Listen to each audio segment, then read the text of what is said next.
got a few minutes yet before we're actually live, but I figured I'd go ahead and bring the stream up so people could go ahead and get set up.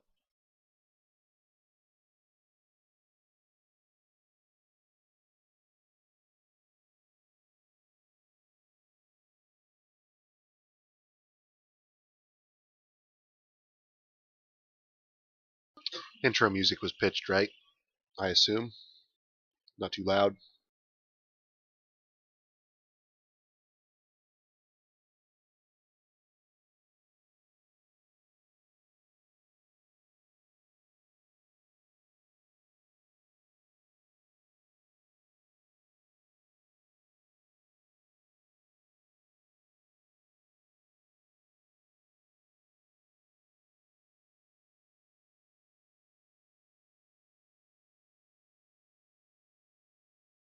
Awesome.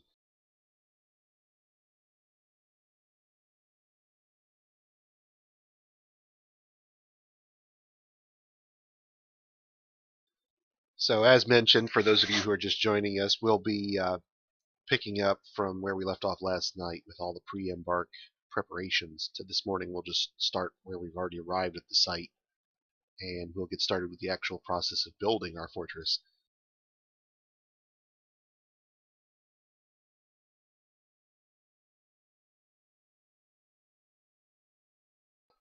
And then we'll see how long I can keep at this.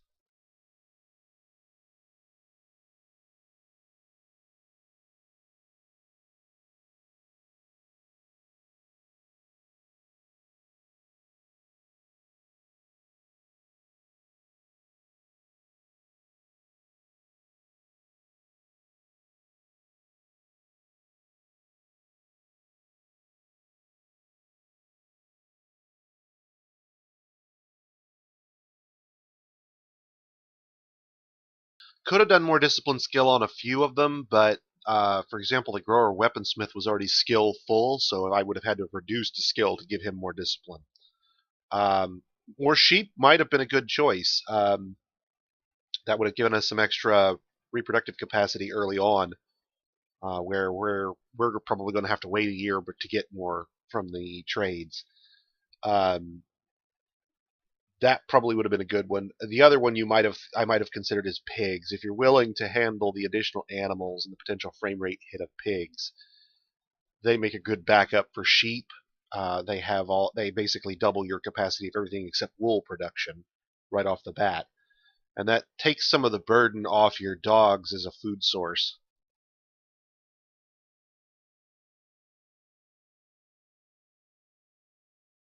But the truth is that if you're building your fortresses the way I'm building them, animals are just a sideline. They're not really a prime uh, aspect of how you're going to feed your population until later. So early on, our sheep are just going to be happy frolicking, sitting in the pasture doing nothing, and we're basically going to ignore them for the most part. Well, what it is I took a whole lot less wood. Typically, I would have brought 30, 40 logs to start, and I only brought 10, which would give us enough to set up a basic workshop, whip out some training axes, and start lopping down trees. And that's really all we need initially. Um, on some streams, I've used the additional wood to burn into coke. In prior versions where we didn't have the bonanza of wood that we do now.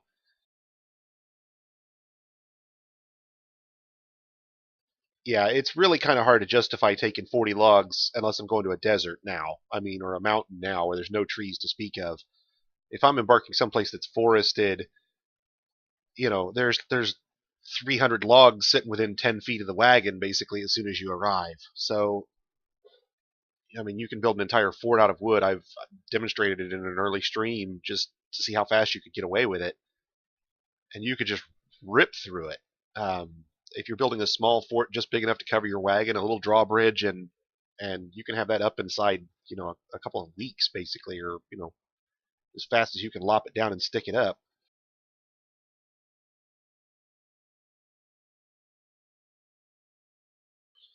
But I also noticed in earlier versions that version 40 also seems to give you attacks a little sooner. So getting underground and getting your defenses, basic defenses, up and running fairly early on is something we'll do. This is not the fastest way to embark in terms of how quickly you can deploy a military or how quickly you can deploy defenses. This is not the fastest. What this is aiming to do is get us a space underground where we can get our gear moved in, and we can start the process of excavating an actual fortress. We'll use our alternate laborers, our carpenter, our mason, our farmer, early on as miners just alongside our miners, even though they're not really focused on that, just to get the additional space dug out quicker. With the additional soil layers we've got, digging out a reasonable little hobbit hole will be really quick, and then we can dig the fort out proper with just the miners, while the others are starting on uh, workshops and hauling things underground, for example.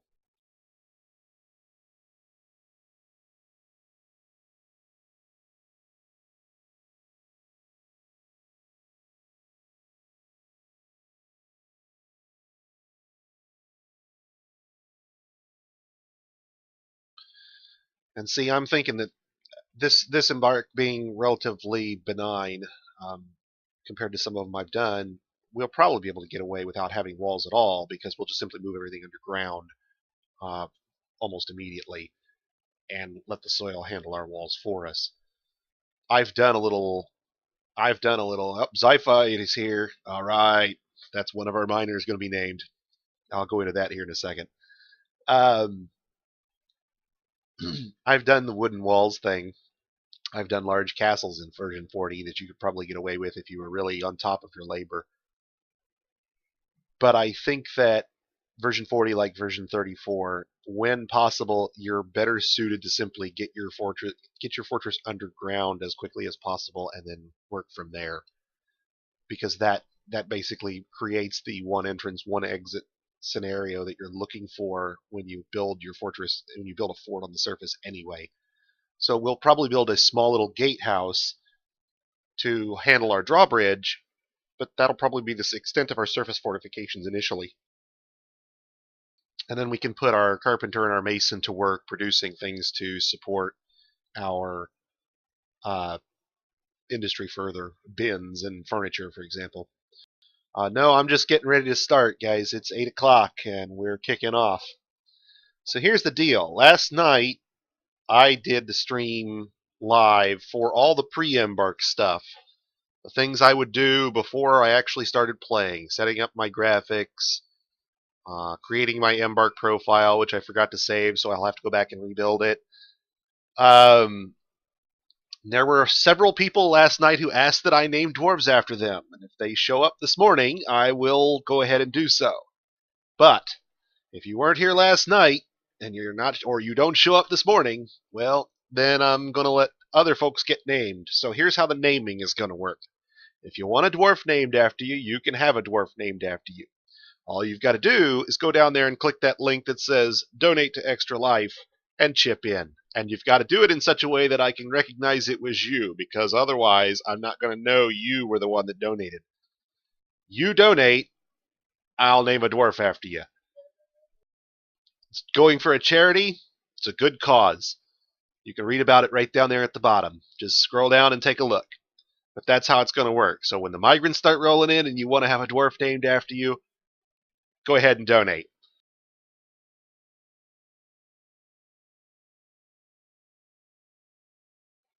All right. Now, we covered all the pre-embark stuff. We covered everything up to where we arrived. So let me go ahead and sort my icons in my desktop, and we'll get underway.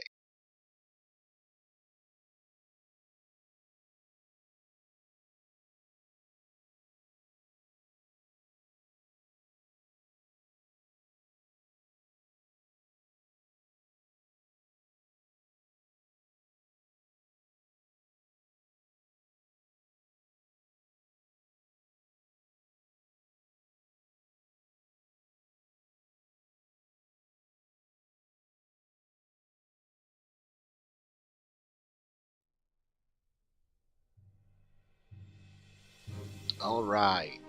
So this is where we embark. Let me zoom out again like I was last night so I can kind of show you what's going on here. For those of you who weren't here, I'll start from pretty much where we arrived. So we've got all our gear in our wagon here. This is our wagon surrounded by our dwarves next to a pond in the middle of a giant swamp. And all these brown circles are trees, which is the reason why I didn't bring a whole lot of logs. We'll be felling logs really quick early on.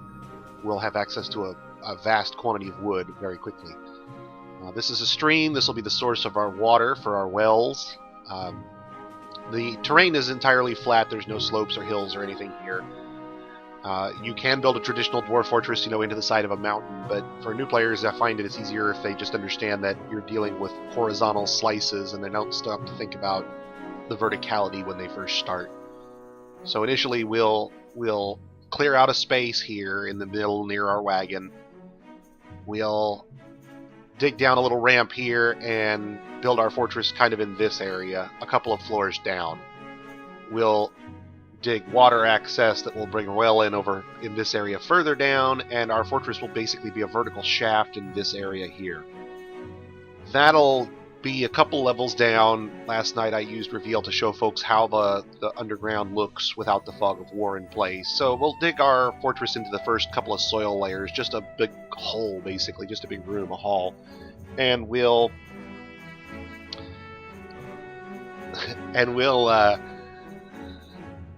basically get set up, get our stuff underground, and then we'll start our industry there while we're waiting for the miners to get the fortress excavated. So we'll get our furniture construction and our bins and beds underway. And we'll do some initial planting if it's going to take longer than I think it probably will. So let me go ahead and get started here.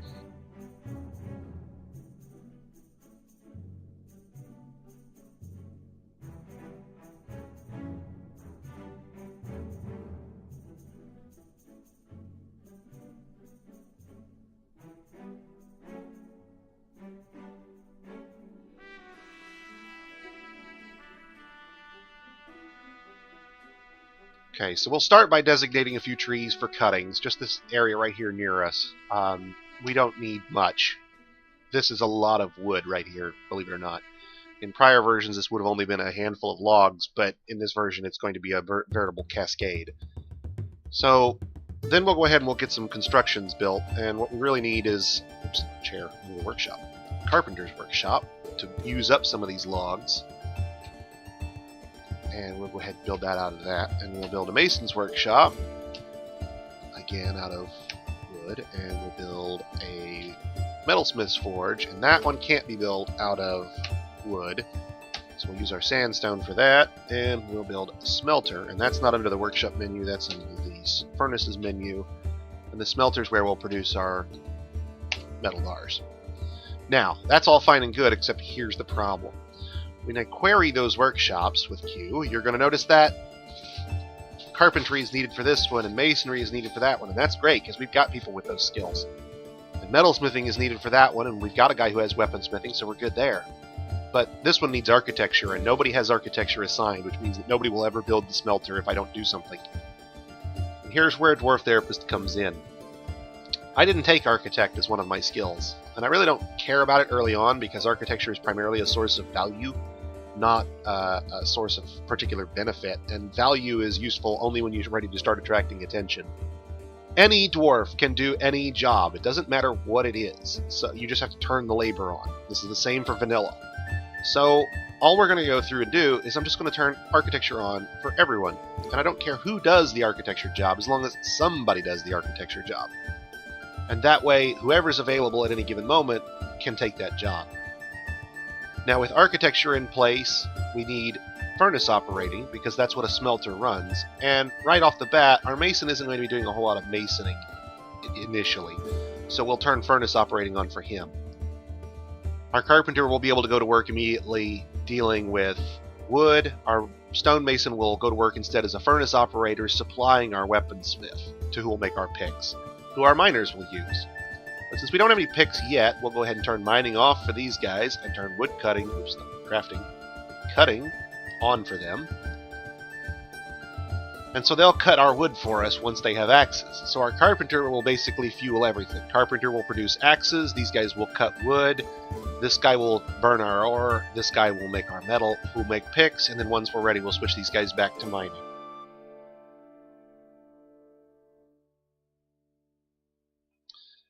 And that's pretty well how we have to get started. That we need that skill arrangement or something similar in order to get our basic workshops up and running. But they will take care of all of that at that point. So we'll end up with all of our workshops getting built here.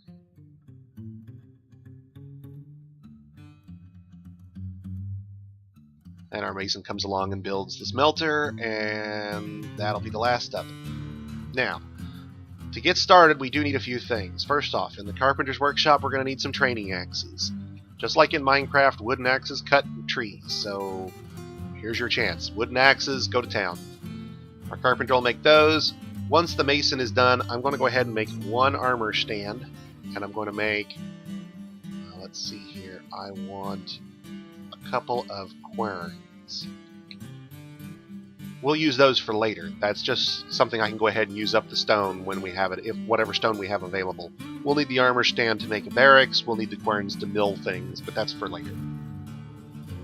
Almost done with the smelter. Come on, mason. There. Now that he's done, we can go ahead and do this. Now, if you're following along at home, you have to make sure you do this in a particular order. The first job needs to be make coke on repeat, and the second job needs to make bronze bars from ore, also on repeat. And they need to be in this order, because if you make the bronze first, you're going to use up your only unit of fuel, and it'll cancel the coke job because you don't have any fuel to power it. So we've got one unit of coke sitting in the wagon. They'll use that coke to make more, and then they'll use the coke that they produce to make bronze, and they'll alternate back and forth between making fuel and using the fuel up. And that will get us set up on our metal. Once the bronze bars start to crank out, we'll take our weaponsmith and we'll tell him to start making picks. Meanwhile, our miners will start cutting trees. As soon as the axes become available, you'll see the little tree cutting jobs here start to blink. And there goes our miner to start cutting trees. And you'll notice he gets more than one log in the current version. A whole lot more than one log in most cases.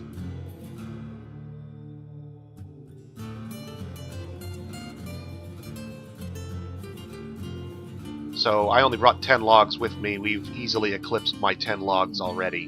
And we've only felled, 3 or 4 trees.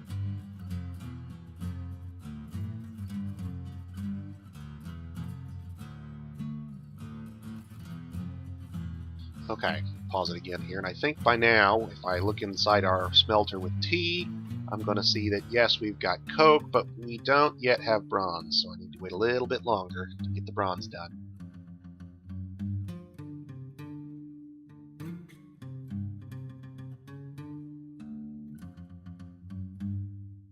So we'll add a few more trees to our routine. And our bronze is ready, so now we'll go to making picks. And I know our bronze is ready because our mason just stopped what he was doing and didn't have anything interrupt him. So we'll go ahead and make 10 picks. And I don't have 10 miners.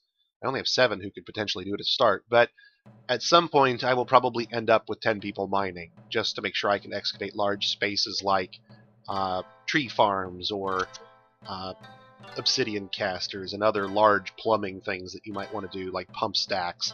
Having a large quantity of miners allows me to do those things more quickly and not have to wait on them. Just makes me impatient, mind you. 10 is a fairly sizable number.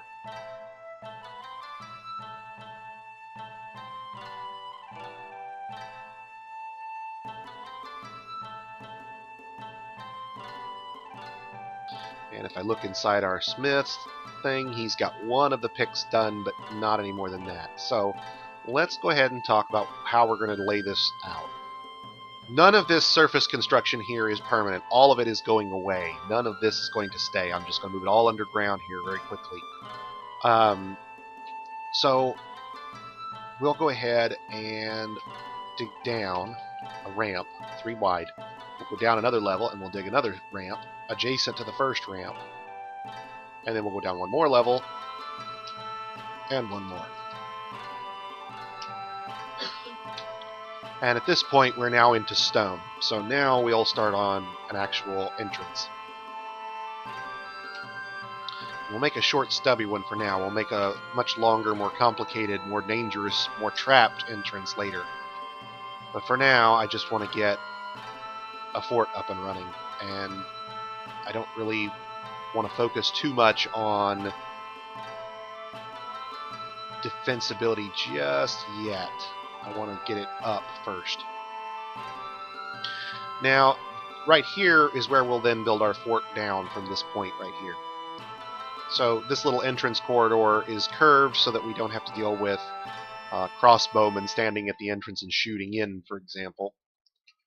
And then we'll dig out a slightly wider, or slightly narrower path right here, excuse me, which we'll fill with traps. And this will be where goblins will walk through initially, or invaders will walk through, and we'll pasture animals in this space, and this will be where our depot is. So this is the basic entrance that we'll set up. And on the surface up here, we'll build a small gatehouse around this and potentially trap an area a little further out. And that's really just a temporary entrance because we're going to want to build a more complicated, more defensible entrance for later. Just an initial defense.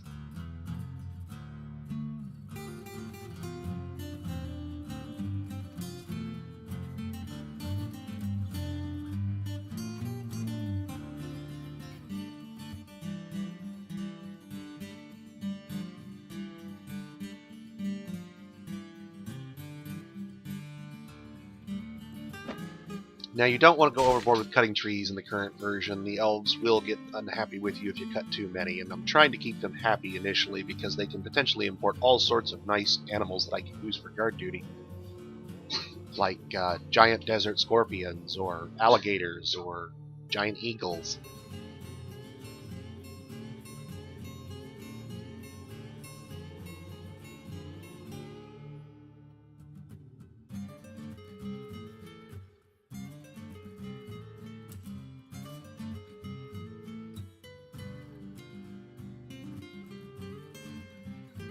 Alright, now at this point I've got at least 4 picks, in fact 5, done. So now what we're going to do is turn around and get started on our mining. We've cut enough trees to keep our carpenter busy for some time to come. Our mason is going to need stone to work with, and they can keep working on the smelting while the mining gets underway.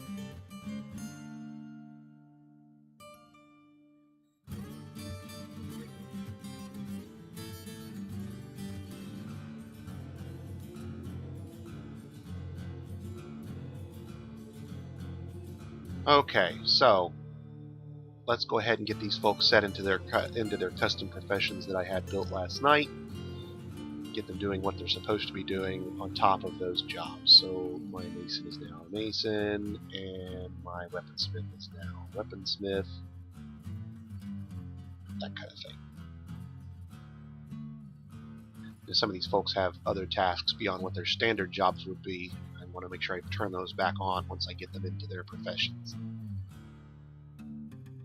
Now here off the bat, we're going to have temporarily all these non-miner folks are going to be responsible for doing all my hauling because I don't have anybody else to do it at the moment, so we'll just go ahead and flip all the hauling tasks on for those folks briefly.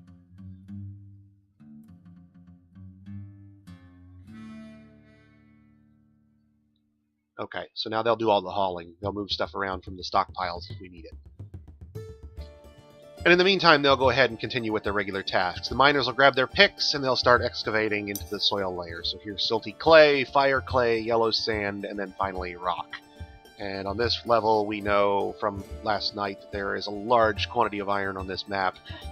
So we're right into our stone, and then right there off the bat on the top left, you can see already we've touched a cluster of magnetite.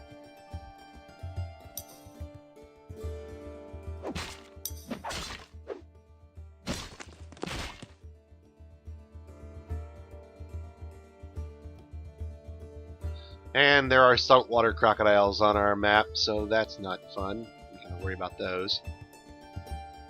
So let's go ahead and do a brief, a quick, something we can keep our enemies out with kind of thing here. Our miners are going to go ahead and excavate this area, and then what we'll do is we'll dig a temporary fortress that'll be right off the side of this. Doesn't need to be particularly big, just big enough for a stockpile and some basics. And that's more than enough. We'll use this as our temporary dormitory. We'll throw a big stockpile in here that'll hold all the stuff from the wagon. We'll throw up some initial workshops. This will basically be the entirety of our fortress as we get started. And then we'll dig a actual proper fortress while that's going on.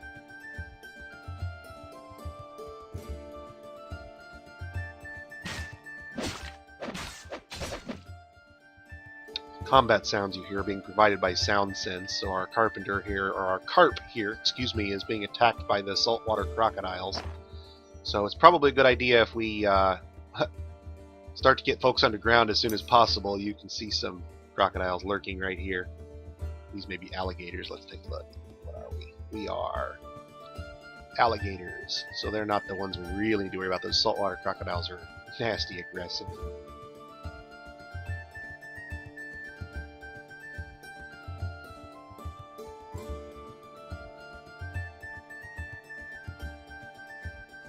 So yeah, here's something got attacked here. There's the blood along the shoreline. This is probably our saltwater croc here. Yep, there he is. Fortunately, we're a good distance from them, and they should leave us alone. If they don't, the dogs will theoretically defend us a little bit. Maybe. This could be a really quick fort, guys.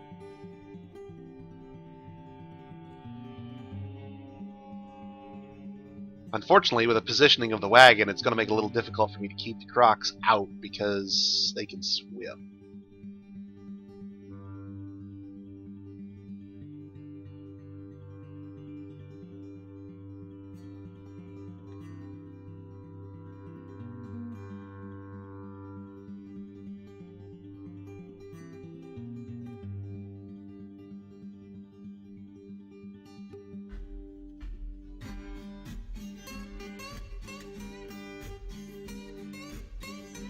Go ahead and throw up some little wooden walls. And these aren't going to keep out invaders. Invaders will just climb over them. But what they will do is help us keep out some of the things that won't normally climb over my walls, like alligators.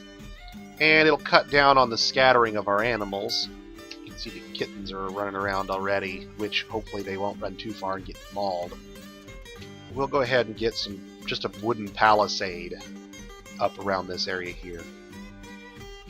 Nothing fancy, just the wood we've cut. We'll temporarily assign carpentry to people who don't normally have it, and we'll turn off the jobs that are in the carpenter's workshop in order to get everybody working on getting the walls up.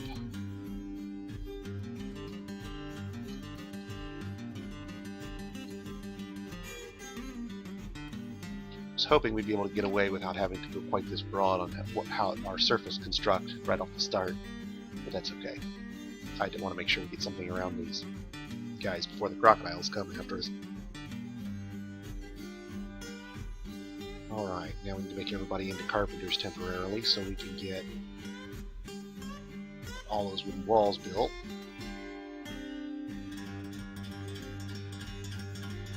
Oh. Therapist is thinking about it. Therapist may be having a bad day here.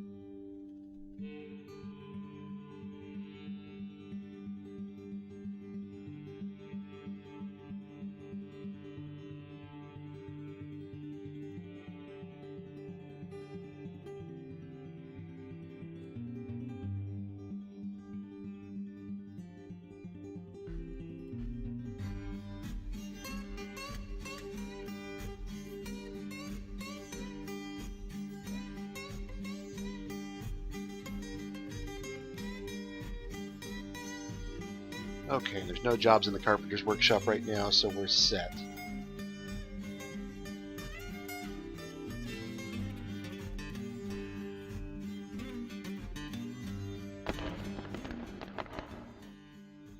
And they'll start building some simple wooden walls to keep our folks in. We'll go ahead and get a brief little pasture space started. The cats tend to wander a little much, and I don't want them drawing attention. So animals that might wander are going to get penned in this little hole here. Just the cats, really, because everything else will stay near the wagon on its own. The cats will go chasing vermin across the map if they're not pastured, however, and I don't want that.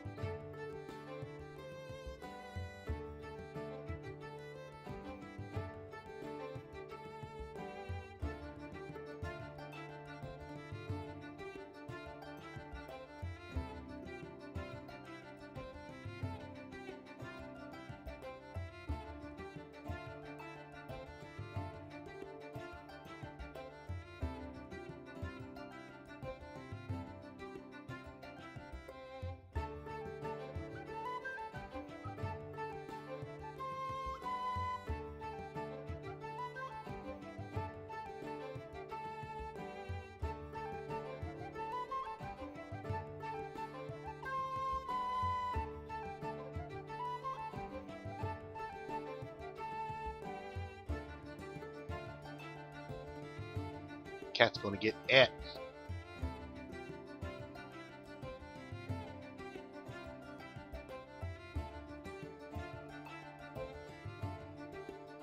And you can see him moving the logs off the construction sites. That's all that bouncing back and forth that the guys building the walls are doing. This middle section is going to be a little tricky because the wagon may be in the way. All these animals. I can't do it. You can't do that there.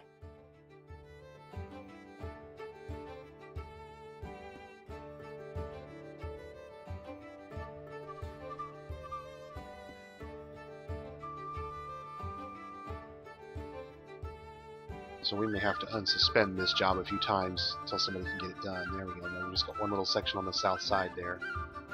And now we have wooden walls all the way around this. And this will keep out, unintuitive animals that can't climb over the walls. It won't keep out birds, obviously. It won't keep out flying things. It won't keep out two-legged invaders who can walk in and climb over the walls. And it won't keep them out if they want to wander in the door. So the next thing we need to do is get a small bridge up. And before we do that, I'm actually going to dig a small channel under the bridge, which we'll use to keep invaders set back from the fortress a little bit if they're on the front side.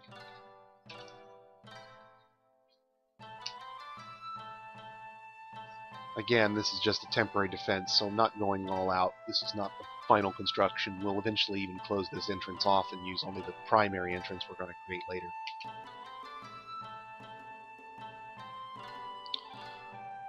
But if you don't live long enough to create a nice entrance, what good is it, right? So, let's go ahead and get the dogs in, because I see dogs roaming around. I see birds roaming around. Everybody decided to go ahead and scatter early, and I don't like it.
Need to make a slightly bigger pasture for the grazers, because they need a little area to roam around in if they eat the grass in the spots they're standing, for example.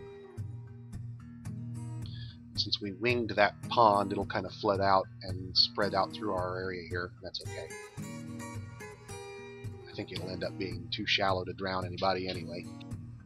That's alright. I don't really want the pond. I really don't want the moat to be full. Full moats can be swum across by things that can swim, whereas dry moats can only be crossed by things that can fly. There's a lot fewer flyers than there are swimmers.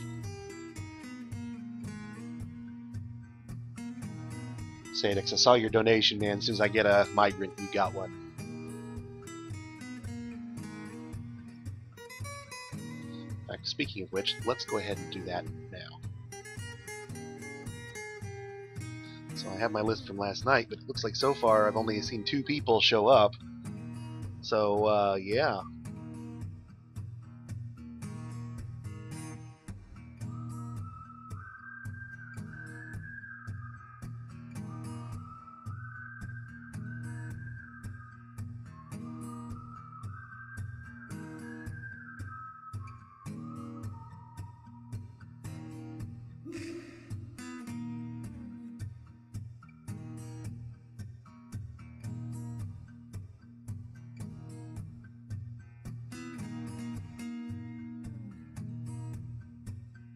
And there's Frag Bob, so we got that guy covered now.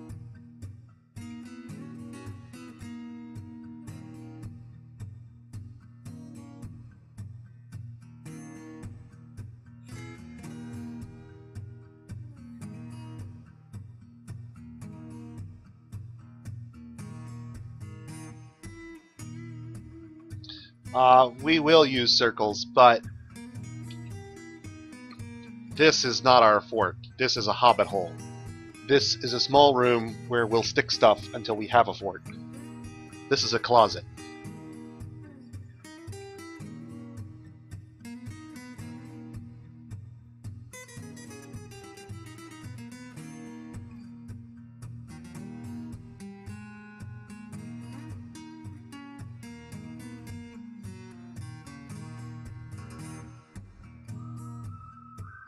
That's the trick.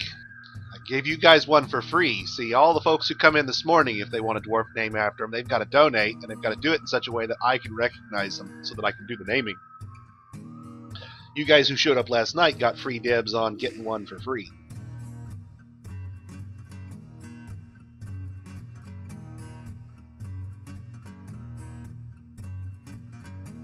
Generally, Demke, if they have steel but no iron, I either change my civilization or I generate a new world.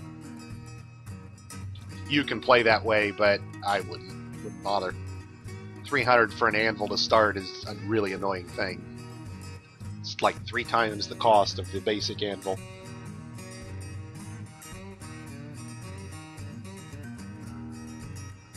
Okay, so right there, this is the basic excavation we're going to do to get our fortress up and running. So the first thing we're going to do is we're going to create a stockpile that'll take everything in our wagon except furniture, pretty much, that we've created since we arrived. We're going to create another stockpile that just takes furniture, so that's our bins and beds and so forth. We'll have a living space in one corner, and we'll have workshops in one corner. And this is just a temporary arrangement. We're not going to be living here full time, but this will give us an initial space in which to house our dwarves while our fortress starts to grow.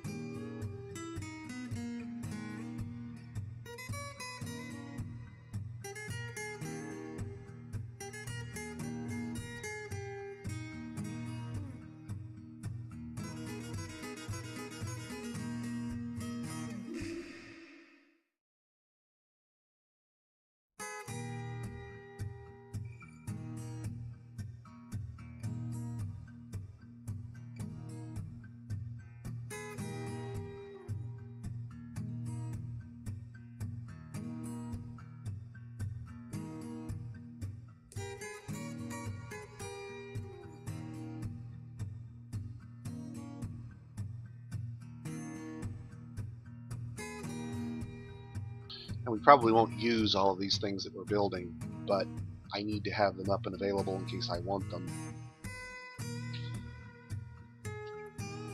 So I'm really going to mess with just a few basic things that I may think I might want early on, or that I've prepared for. And we'll go from there.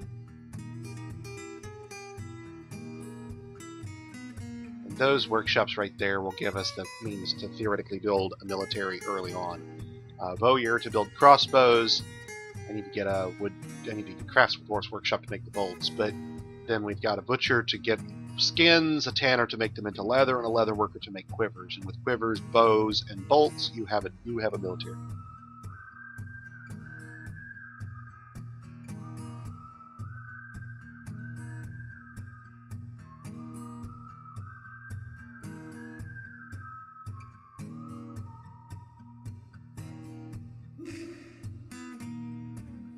Now the dwarves will come in and they'll construct anything that they actually have the laborers turned on for. So right now, for example, they're going to start working through those. But a lot of these laborers don't have anything, and I want to go ahead and make sure all of these things get constructed. So temporarily, we're going to just assign all of our miners to have everything.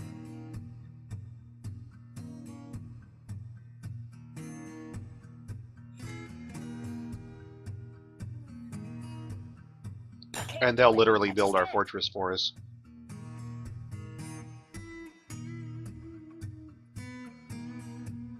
I've used miners as a military, and it works, but crossbows will allow you to give everybody a weapon.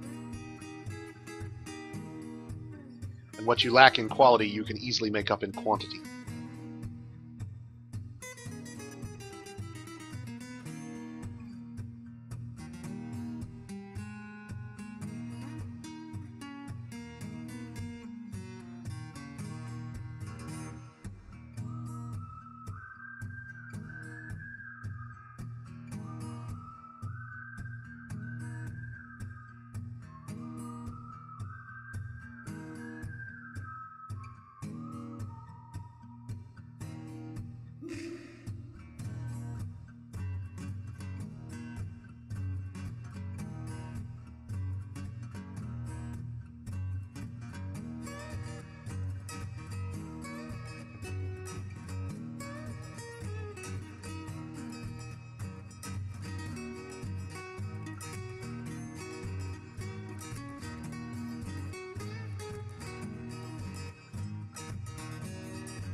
You'll notice we have 0 idlers. That's because if I look at my units menu...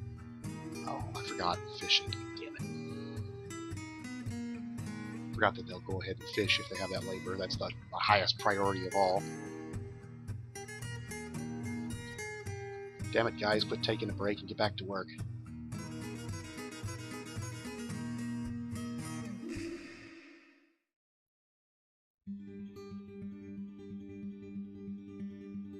Ach, I fished all the fish there are, so there's no more fish.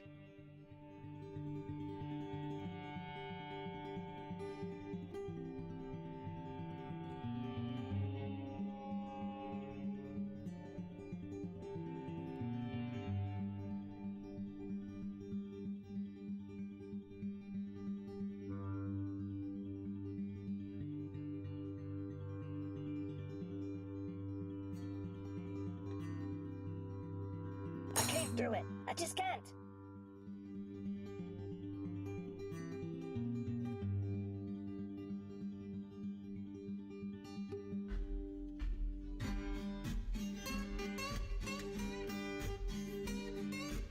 And since our farmer's not doing anything, he's going to get everything too.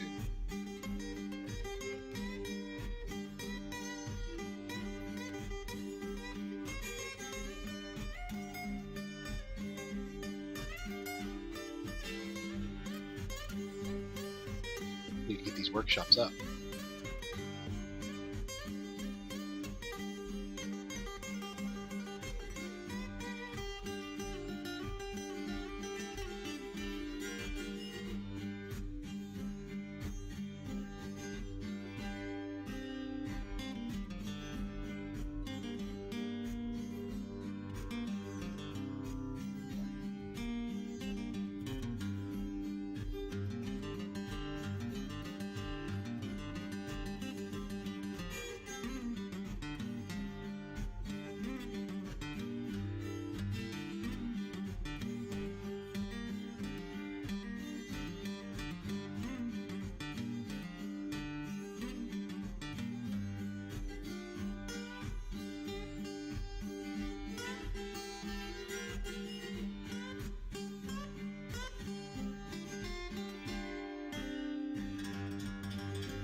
There we go. And this will be where our fortress actually is.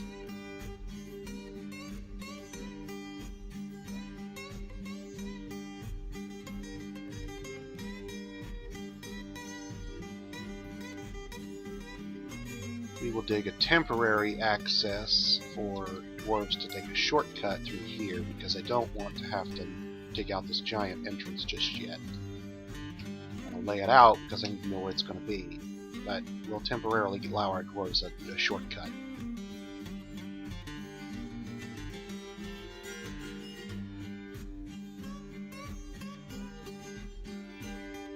Change the stockpile settings to allow everything that we wanted to allow here. Not furniture, ammo, bars and blocks, gems, finished goods, leather, cloth, weapons, armor. We'll allow all the barrels and all the bins to be used to store the items that are in this stockpile. And this stockpile here will be the inverse of that, basically furniture. So this will be where the beds and the bins are stored until they're ready to be used.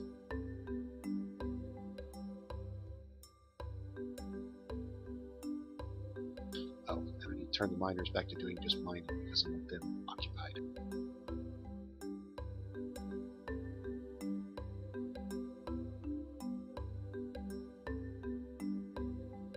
So they'll haul whatever they just ran to pick up, and then they'll go back to mining.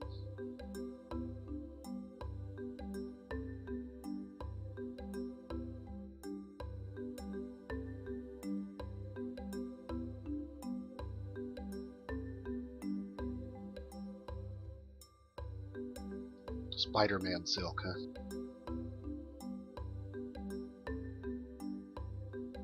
They're also going to sell Hulk meat, I'm told.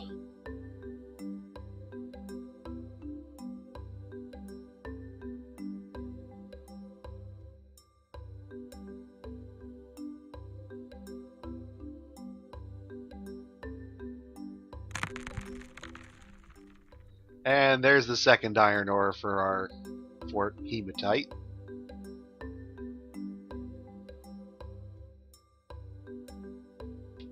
Okay, now that central staircase right there, this 3x3 is going to become the core shaft of our fortress. And our fortress is going to look like a circular modern skyscraper underground. Floors carved out of the rock, one layer above the next, like a stack of pancakes. So we're going to go up a few floors with our fortress, and we'll go down from there. So let's go ahead and get our staircase underway here. We'll go up as high as the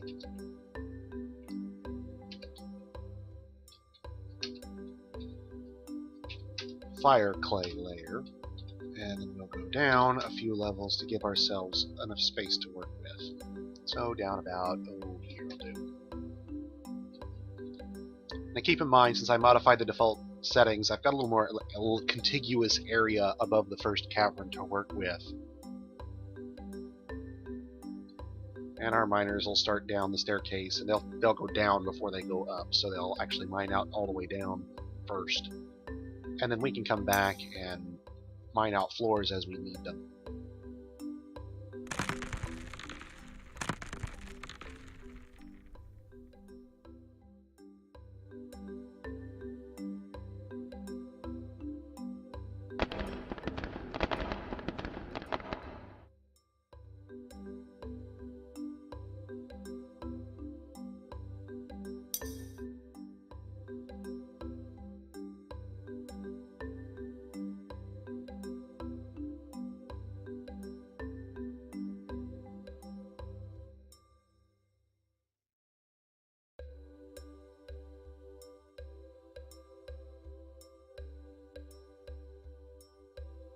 Now that's cute. The miners can't dig up.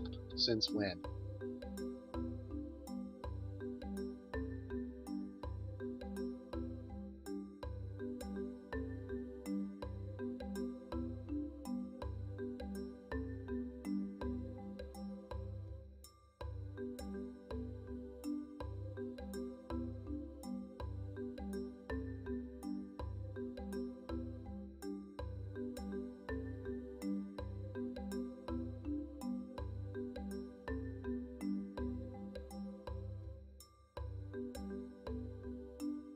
And now they can all of a sudden. Yay! Go to our fortress, guys. There's your first bug. Didn't take long, did it?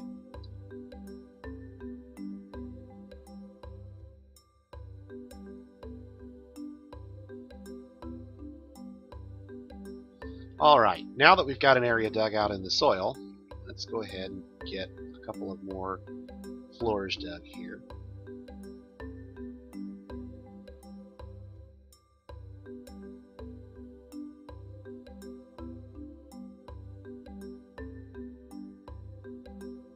And we'll use these for farm space and our initial pastures. Config file thing for caverns yesterday. I'm not sure what you're referencing.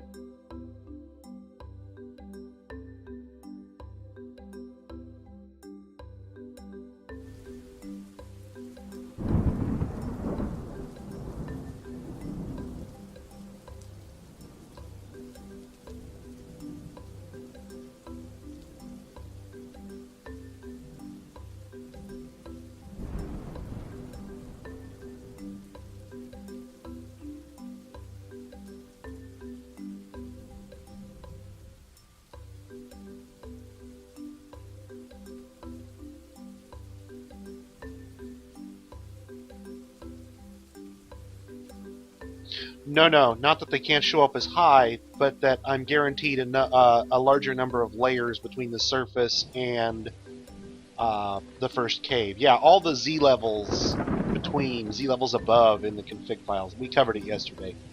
When we did our advanced world gen, we altered the number of Z levels in the world that show up between the natural cavern features. So, for example, I gave myself, I think, 15 levels between the surface, or 20 levels between the surface and the first cavern.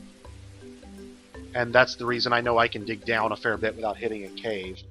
It doesn't really matter if you hit a cave early on. I just want to make sure I have my fortress contiguous because it cuts down on the pathing my dwarves are having to do to get around.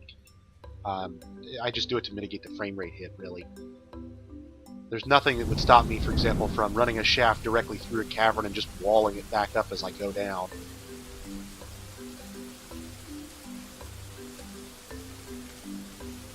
I mean, there's a little bit of risk, but not so much if all you're doing is just immediately pushing it or putting it back together again, you know.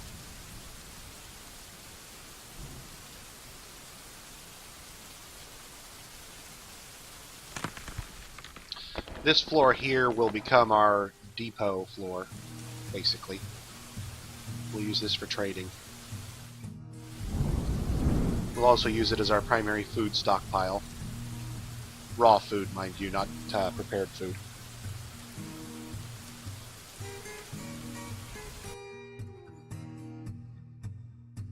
Well, see, you can get around that a little bit if you're using the vertical shaft design, Fragbob. If, for example, I didn't know where the caverns were, what you can sometimes do is punch them from above using your staircase and then wall the staircase back up. Let me demonstrate here. So we went down to, what, level 15? Looks like 15 below. Okay, so let's go down the center. We'll dig just a probe staircase down to about level 30. One single solitary staircase in the middle here, just to probe. And once this hits a cave, and it will hit a cave, then we can look and say, okay, great, here's where the cave is. We can wall that staircase back up, and then we know where it is, and we can work around it from there on in.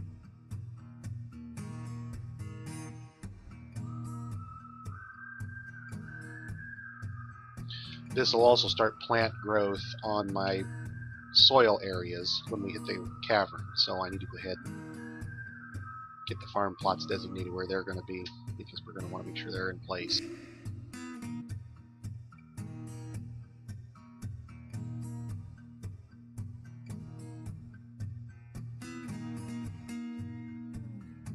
And we'll go ahead and set up our stockpiles for the farm space as well. Now, keep in mind, these are simply output stockpiles. They're designed to capture the output.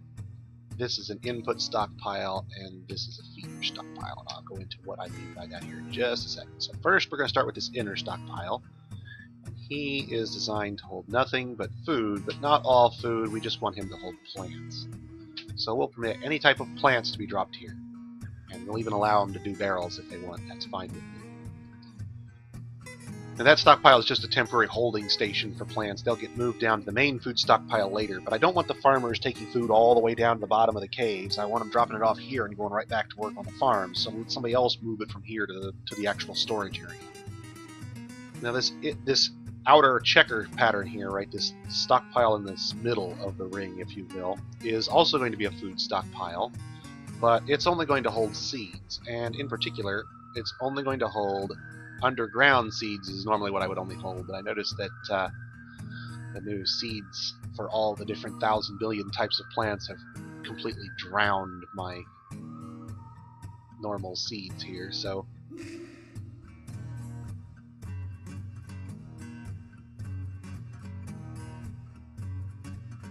oh, we're just not going to bother with it. We'll just let them all go in, that's fine. And we're just fine. And we'll give this barrels, and we'll tell it can take only from links when we're ready, but it will take from this outer stockpile here.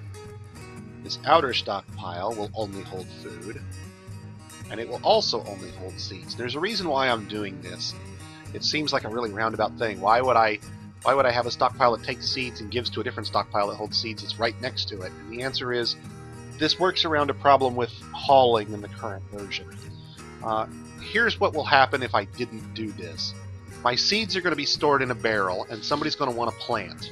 Okay, so the farmer goes to the stockpile, he gets a seed, and he runs to the farm to plant. And while he's doing all that, somebody finishes up a meal in the dining room where they were just eating a plump helmet. And that plump helmet leaves behind a seed. So now a hauler goes, oh look, I gotta go pick that seed up. So he goes to the stockpile, he picks up the barrel full of all the seeds in the fortress, and he takes that barrel down to the dining room to pick up the seed in the middle of the dining room. Well, while that barrel is in his possession, the farmer can't plant anymore, so he finishes planting his seed, and he looks for more seeds, and they're all in use because they're all in the barrel. So then he spams a crabbygram about not having any seeds to plant, and goes AFK for a moment while the hauler comes back. And the hauler arrives back, drops off the barrel of stockpile, and then goes, oh look, Urist Mick's second diner just finished a plum helmet in the middle of the dining room, leaving another seed, so he picks up the barrel and makes the trip again. And this basically stalls out your entire ability to plant. It's a really, really annoying thing. It's a good thing eventually, but right now it's got its problems that you need to know how to work around. And the first one is that containers of seeds will go AWOL regularly when they're needing to be used. So this allows you to avoid that. In this arrangement, this inner stockpile will only take from the outer one once it's ready. The outer stockpile doesn't have any barrels, so when the hauler goes to pick up a seed, instead of picking up a barrel, he just goes and grabs a seed and brings it back. And he'll drop it here. And somebody will pick it up from this outer stockpile and move it into the inner stockpile and store it in a barrel. And it'll just sit there until the farmer's ready for it. And that way, my farming doesn't get stalled out. The seeds are always available. My farmer is always ready to go. That keeps my food production from suffering from an annoyance that you have to kind of work around a little bit. Now, the reason that this whole thing exists is because if 6 seeds are down there at once, then theoretically the haulers will grab a barrel and go pick all 6 up instead of making 6 trips. But I don't know that I've ever actually seen them do it intelligently.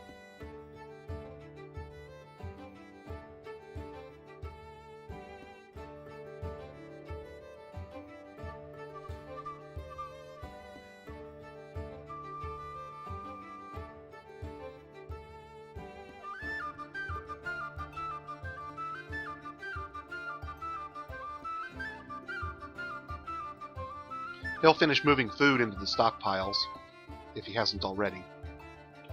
And then he'll get busy on building the farms. Our miners are going to finish out this floor. And then the floor below this we'll probably use for... So, there's our cave. Perfect. So that probe staircase I was building, that single tile wide staircase, finally hit pay dirt, so to speak. And here's our cave. Ooh, what were you? You died. You were a Droutha, and you died. Something killed it. No! Okay, so now what we'll do is we'll make this the bottom of our staircase, because we know that below this is cave. And then from this spot, we'll dig up. But we won't go back down. And then we'll work around the caves once we get there. Now that leaves us with one staircase that actually penetrated the caverns, remember. So the next thing we've got to do is, once this is excavated, we've got to go back and wall that up. And I'll show you how to do it.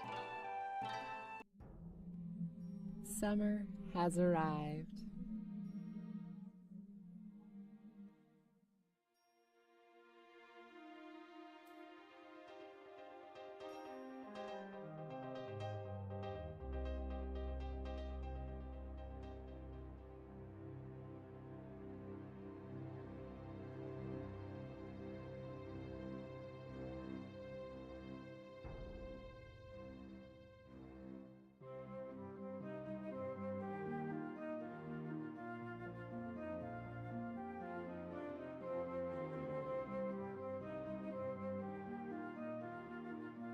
And now we have just a hole in the middle of our staircase. So now what we'll do is we'll build a construction up staircase.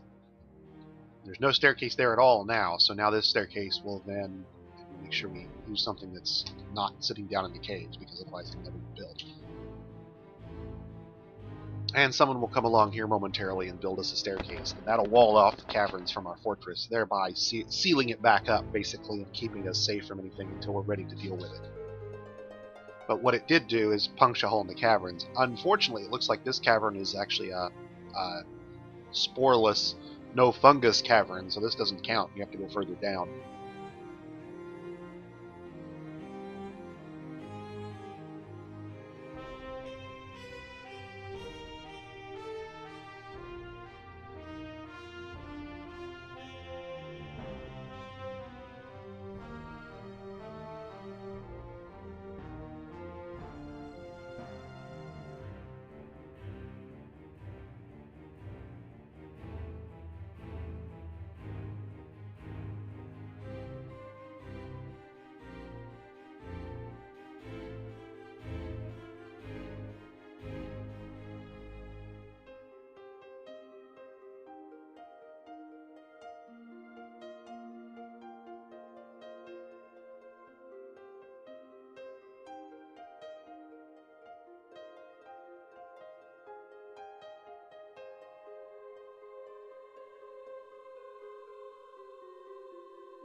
And that will almost certainly hit the next cave down.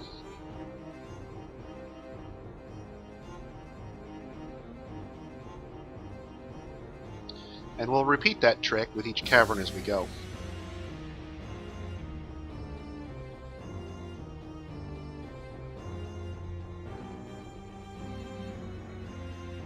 Don't forget to remove the old staircase designations, because if you punch a hole into a cave in a particular pattern, it's possible that your miners will run through the cave to try and mine out the ones you left behind.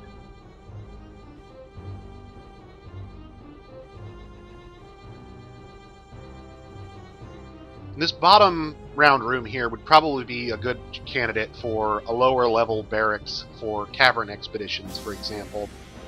You can dig an entrance out of this room into the caves on this floor, for example, and explore that way. Meanwhile, your staircase goes right past that, so the lower level is cut off from the fortress. So it's floating around. Is this just vermin? Cave swallows. Hippo.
And as you can see, that center staircase has now been walled up, so that cavern is sealed off from us again.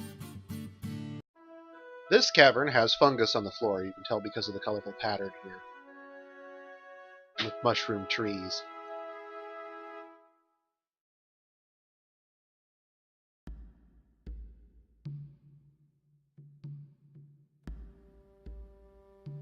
So this will start fungus growth in our fortress, allowing us to create underground pasture spaces within our own walls.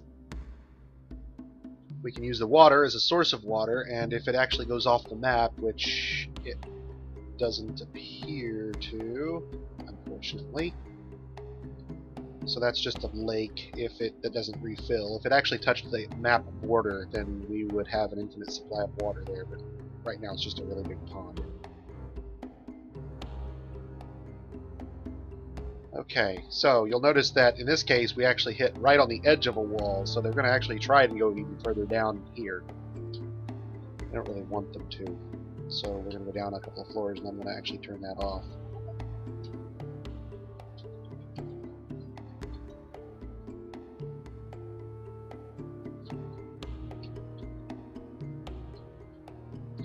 And then I got to go back through and get rid of the remaining staircases. Now that I've hit a cave with fungus, that's as deep as I need to get for right now. We'll go back later on to deal with certain things. But for the moment, I'd like to make sure that we have fungus growth for pasture spaces, and that we get this walled back up. So here's how we're going to play it this time. This is going to be the up staircase on this floor. And we do just like we did before. We go right back to the 3x3, and we go all the way back up to the top of the staircase. And then we'll cut out that center staircase and replace it.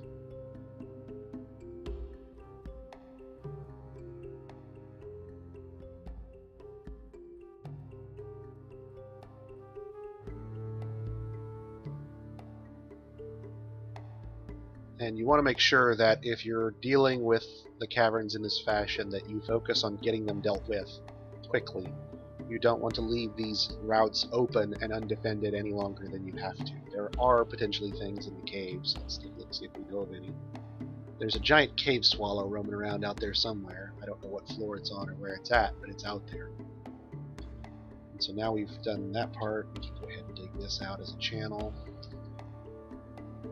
And our miner should come down and stand next to that staircase and punch a hole. And when he does, he'll dig out the staircase below it as well.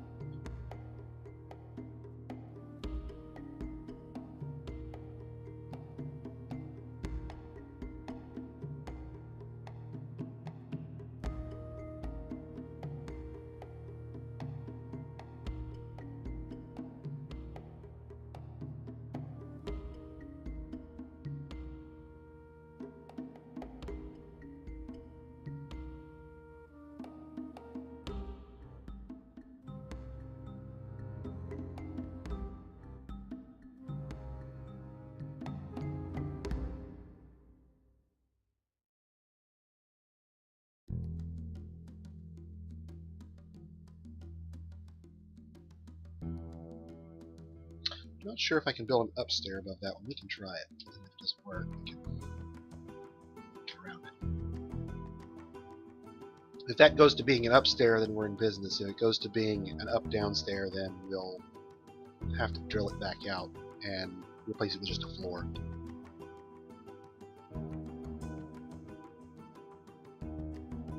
For the time being.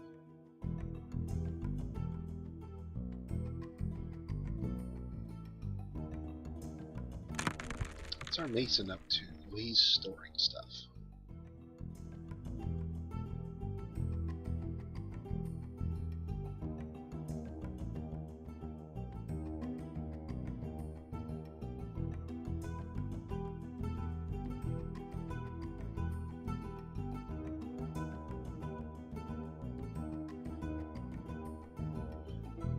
And it looks like we're getting fruit and leaves falling from the trees now.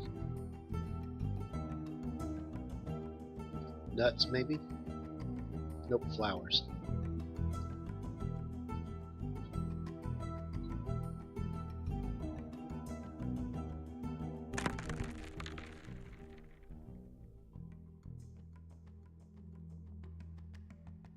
And the cherry flowers are starting to fall off the trees, which is what all this white is. And we'll take a frame rate hit while they start to descend en masse.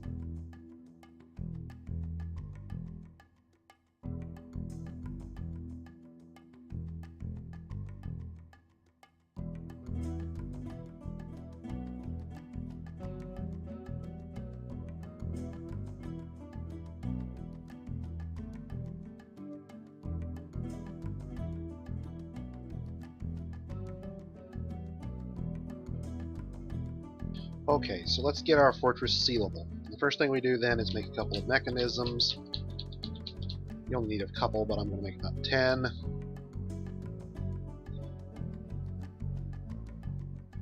Food. Check the stock screen. Z. Looks like we've got some food and some drink. You'll notice I don't get exact counts yet because I'm a record keeper. That's fine. That's enough for now.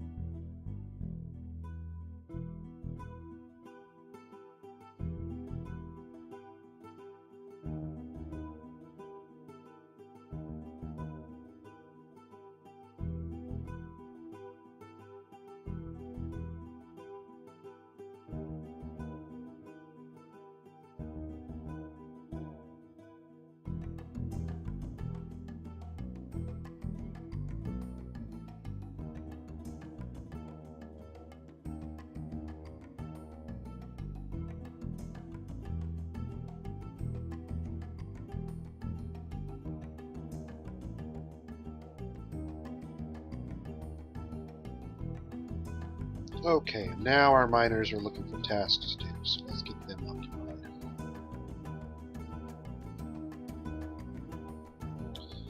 Farmer needs a job, and now it's time to get him doing his actual profession. We've moved seeds indoors, or we should have. Just a barrel. I haven't moved the seeds here yet. I need to tell him to take from the other stockpile. That's what it needs. So this stockpile needs to take from this main stockpile where we stored everything, in order to make sure that the seeds get routed from that temporary stockpile into this permanent one. Right now, nobody has a hauling job for it, I don't think. Nope, got one guy that does.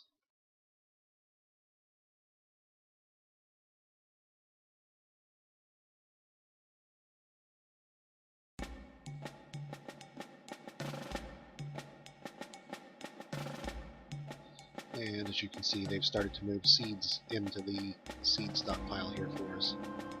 You'll notice the rock nuts bag handles all of our rock nuts, the cave wheat seeds bag handles all of our cave wheat, and so on.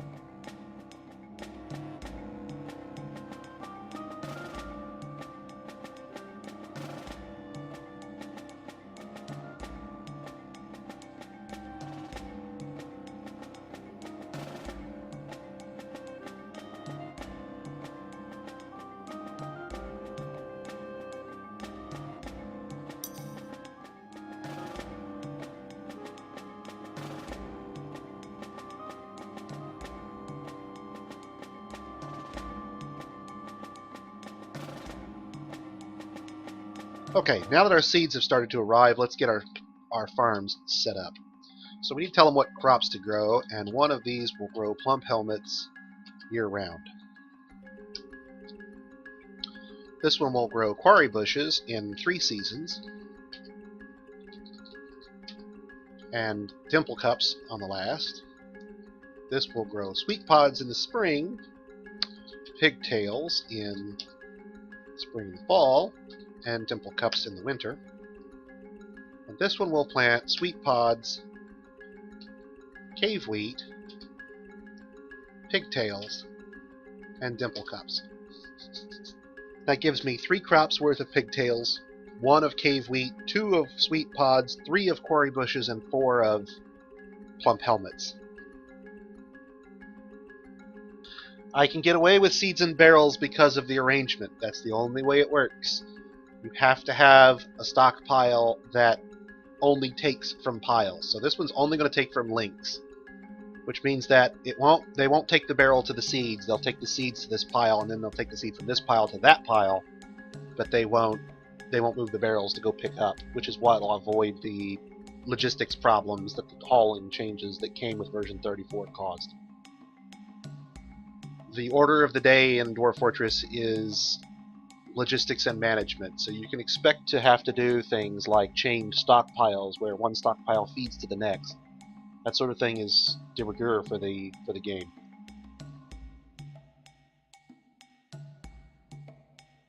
And here comes our farmer to start planting crops for us, and we'll need that because we'll need booze. Now this floor here we're going to use as pasture space, but I am going to stick in a couple of specialized workshops that are for dealing with animals, in particular a butcher's workshop, farmer's workshop for producing milk and cheese and spinning wool into thread, and a tanner's workshop for processing their leather.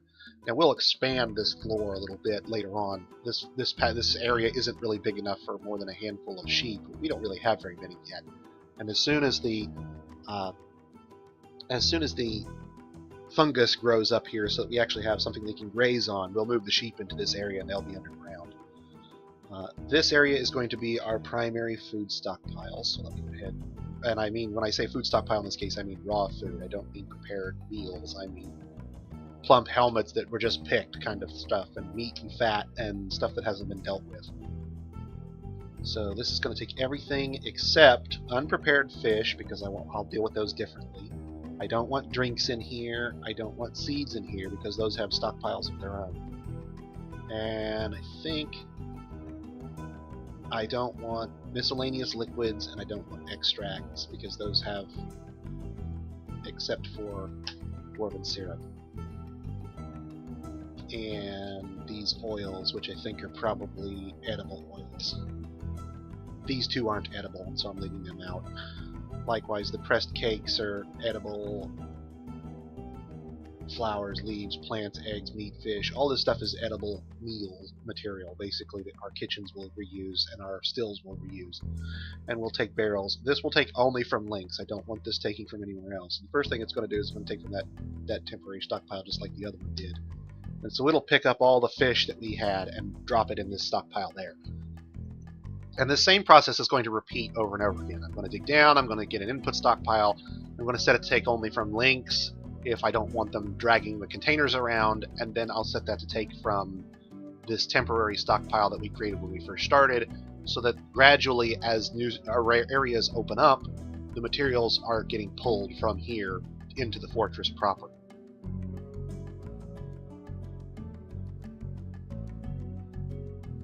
Peahen eggs, yes, peahen eggs.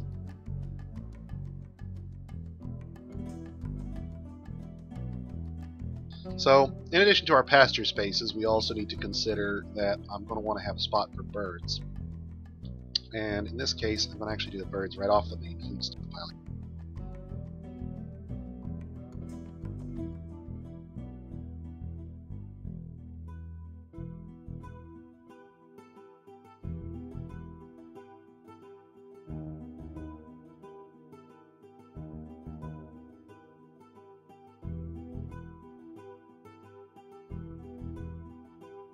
This will be where we'll stick our nest boxes so our birds have a place to start laying eggs. We'll lock the door most of the time so that we actually are producing birds and not just eggs.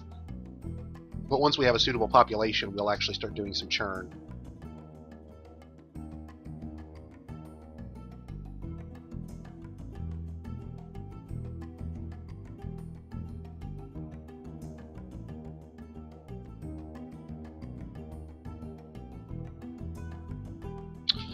Now, since this is our primary food stockpile, so if you look at how this is going to work, you've got plants that flow down, you've got meat that flows down, then it all lands here. Eggs that flow in. Then below that will be where it's processed, and then below that we'll start into other storage and industries. So that this whole top area is primarily just to deal with food at this point.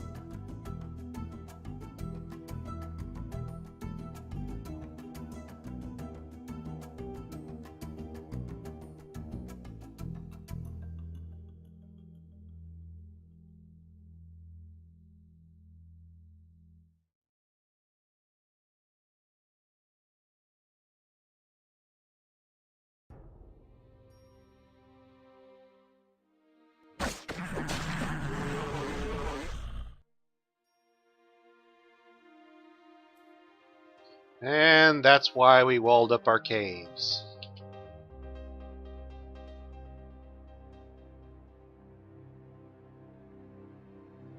That troll just got mauled by a giant bat floating around down there.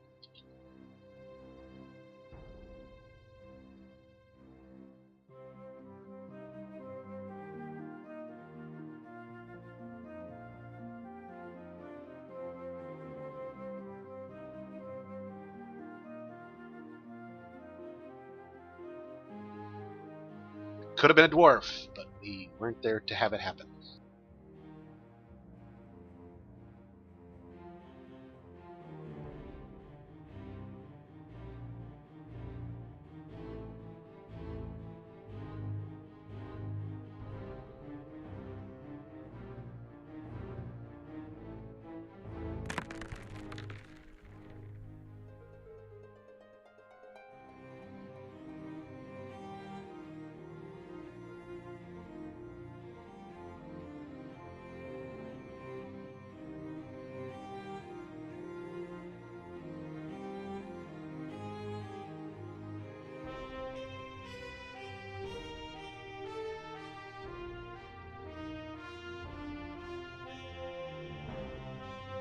So now we've got space for our birds, space for our sheep, space for our cats. In fact, I need to go ahead and make that the pasture space for the cats because this is where they're going to live from now on. All of my cats in the entire fortress live in my main food stockpile. All of them. There won't be that many because I simply won't allow that many to exist, but all of them will exist here, keeping our food stockpiles safe from vermin.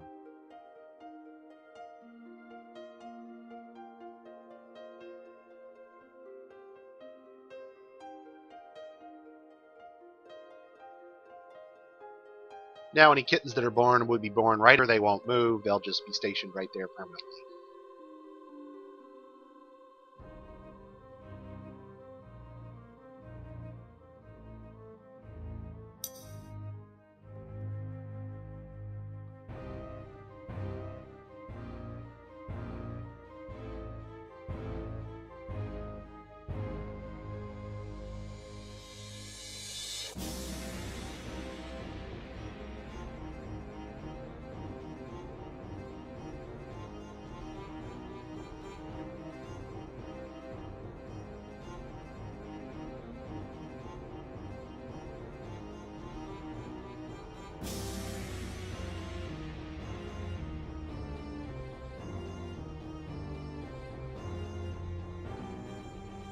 Here our miners go. Okay, so here's our... We're going back down again. Here's our main food stockpile. Here's food processing. So we need to build kitchens and stills on this floor.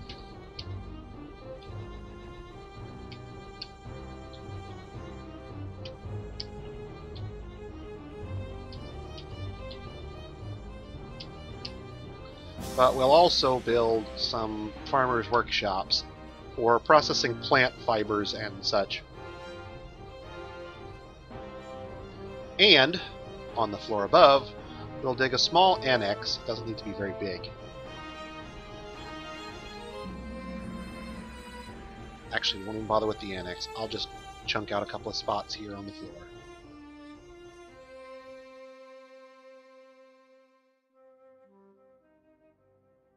Remember earlier I queued up some querns, so for milling, we'll do our milling right there in the middle of the stockpile, basically, so the food won't even be moved, more or less. Now, you can use millstones, but you have to power millstones. Querns are dwarf-powered, they're a whole lot simpler, and they don't hit your frame rate, so I use querns over millstones almost universally.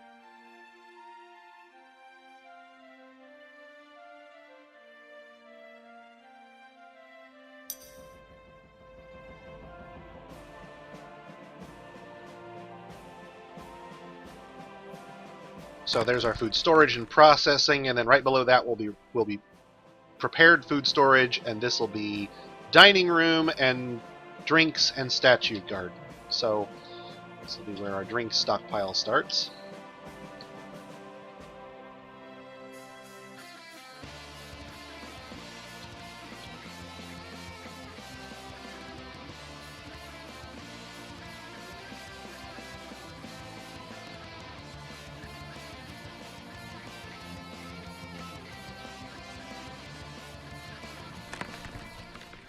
And we'll let that one take from anywhere, not just from links, because we want to make sure that it'll pull drinks as they're produced.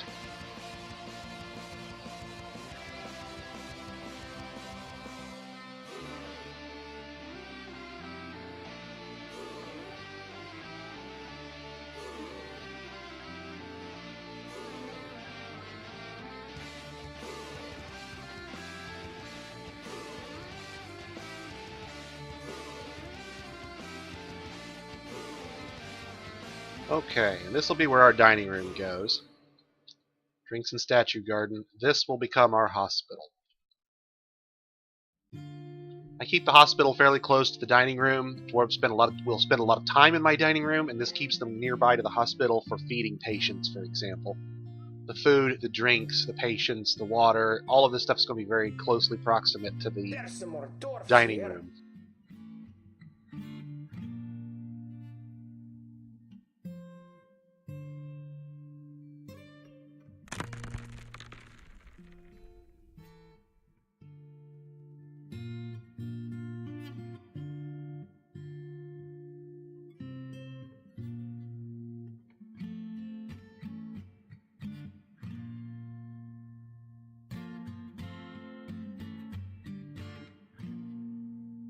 And we got 2 migrants this season, so let's go ahead and take a look at them.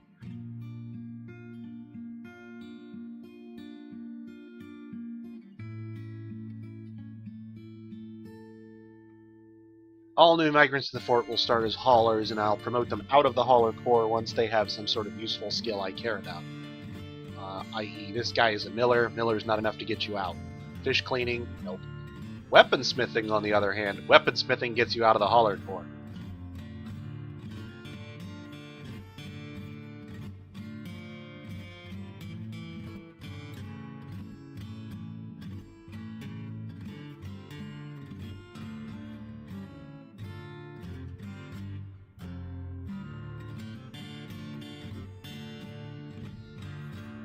I believe I promised someone a nickname here.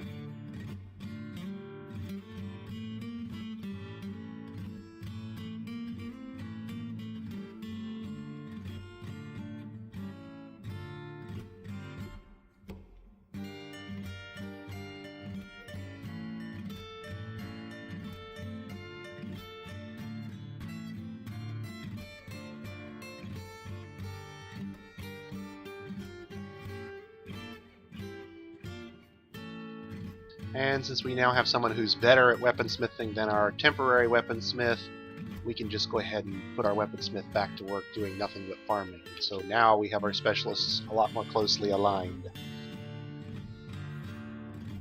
Remember folks, if you want someone named after you, donation link is at the bottom. Make sure I can identify who you are and you'll get your dwarf.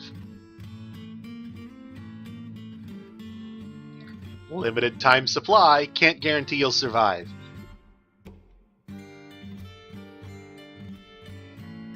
Alright, so now that we've got a weaponsmith, it's time to start getting this stuff underground. We no longer want this workshop on the surface. We no longer want this workshop on the surface. We no longer want this workshop on the surface. We no longer want this workshop on the surface. We want all of their stuff underground. We also want to check the wagon. I think all that's in it right now is probably just sandbags and wood, things like that. We need to double check. So our thread is still in here. We need to make it through cloth stockpile. There's a few logs, but we don't really care about those. There's gypsum plaster, which we need to store. So thread, sand, and logs, and that's it. Everything else has already been moved into the temporary stockpile below ground. So we'll go ahead and make sure that those things get moved. Make sure cloth is enabled here, for example. I think I did. Yes, cloth is good. And the sandbags get stored in the furniture stockpile, so they're safe. Logs I'm a little less concerned about. There's plenty of those laying around inside the fortress already, let alone the ones that are outside. And we have barely scratched the capacity of the map in terms of trees.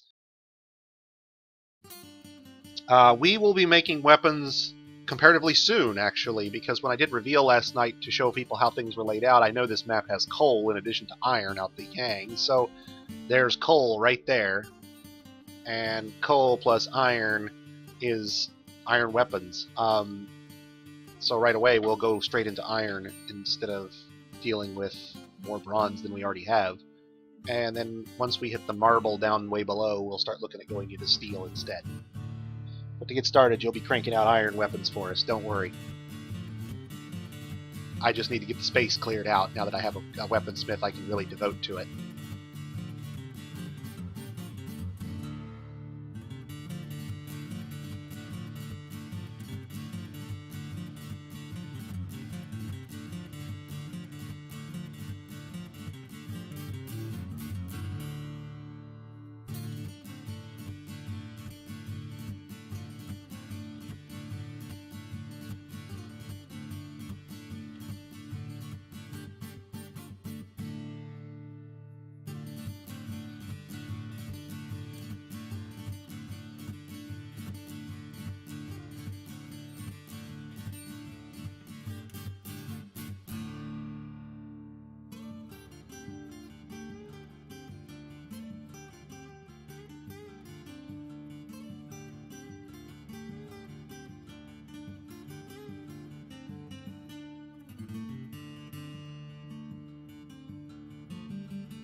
We'll get our initial depot built. Now this first caravan from the dwarves, we're not actually going to trade with them. We're going to take everything we've got. See, I don't expand my embark points, but that first caravan, that's tribute. After that, we'll get set up, and we'll return their investment 1,000-fold.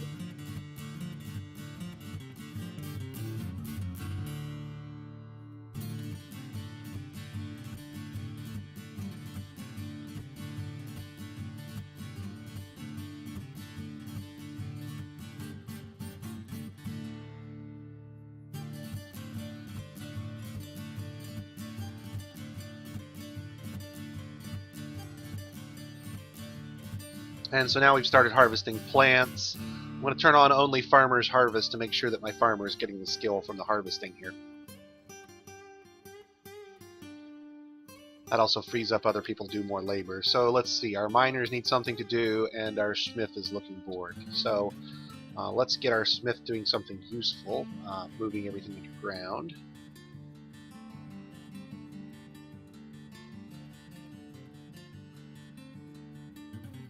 So now you have a useful profession. You're a temporary hauler. And get our miners working on something useful.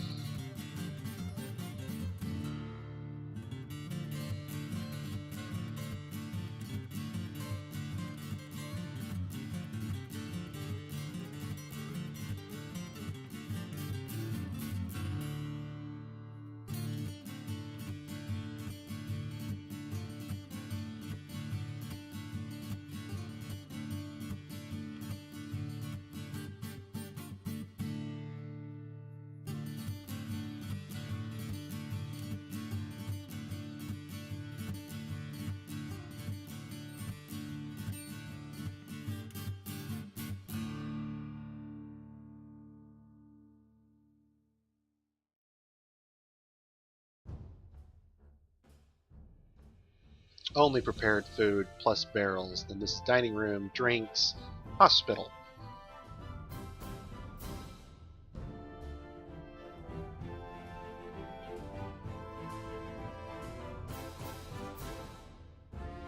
Now, my hospital will also double as a dormitory. Initially.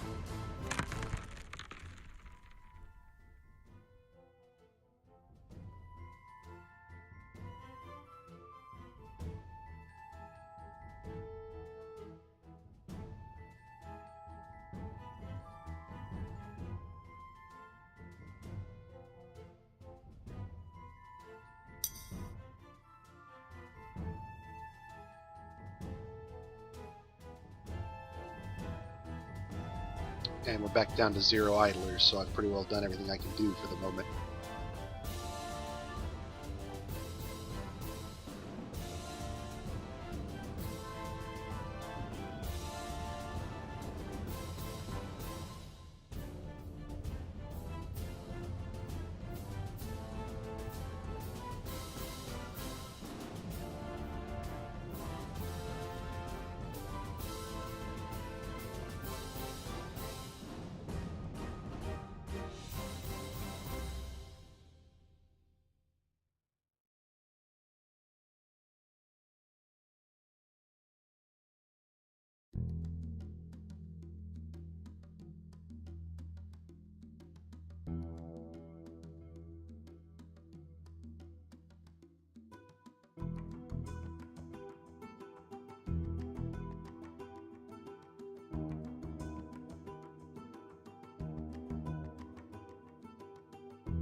So our farmer's starting to get a little behind on the harvesting here, I've noticed. Kind of want to keep an eye on him, make sure he gets it done, because if it's not, I need to make sure somebody else is doing it. And we've got idlers. Who's idle? Oh, mentions. You guys are quick.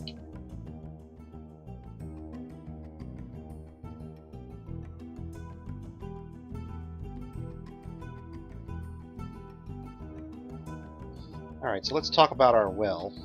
Let's see where our well will be.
Alright, so that's a little more complicated piece of construction there. So let me walk through what I'm doing and why I'm doing it.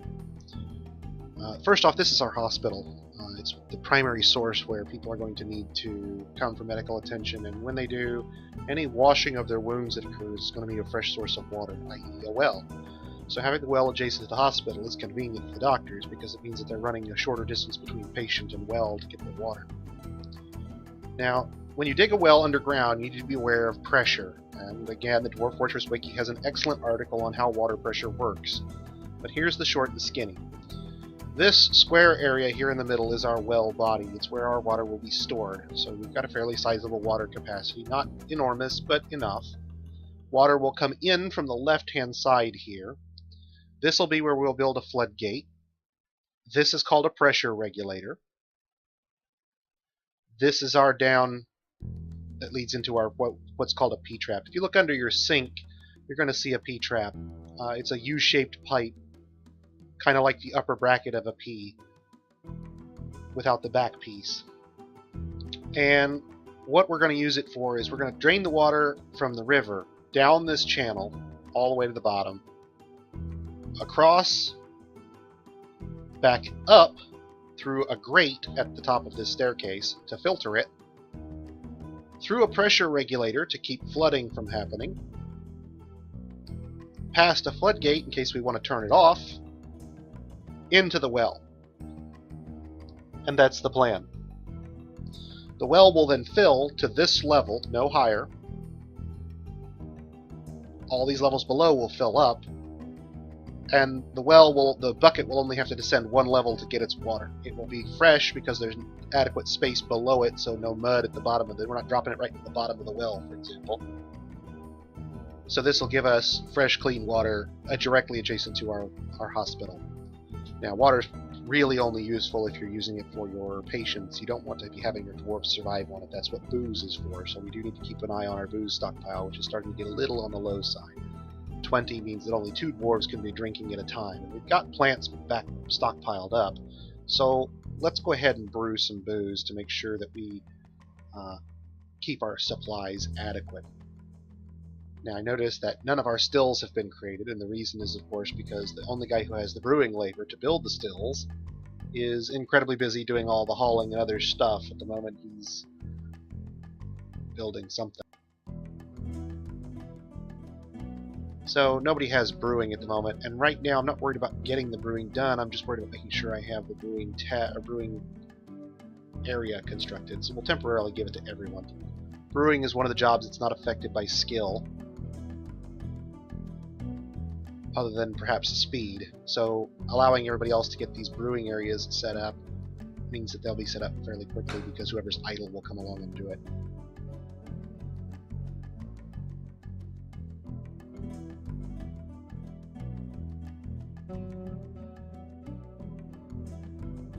Oh, yes, normal. Why the upstairs? Good question. The answer is, it's a holdover from trees. I wish I had a better answer, but no, it's a holdover from version 34. You no longer need to do it at all. It's just a habit. Truthfully, in this version, it would be better if we didn't, so let's go ahead and remove that. What used to happen in the older versions, and what has caused me to do that, and I'm glad you pointed it out because it's a silly thing now, is that you used to get trees, because trees used to be single tile objects. They would be one tile tall, 1 tile wide, 1 tile deep. And they would form saplings in your water supply. And if the water ever dropped low enough, the sapling would immediately sprout into a full-grown tree, and it would block your passages. So you either had to dig them wider or deeper to make sure that trees couldn't fill them up, or you could use staircases or stockpiles to make sure that the trees never grew in your pipes, basically. And so what we've got here is a case where I no longer need these to be dug as tree-proof areas because trees don't work like that anymore. And so instead I can go on and just dig these out like normal, and it'll be a whole lot more sensible to the viewer. There you go. Good question, Frag Bob. Excellent. Our miner asking questions about mining. Perfect.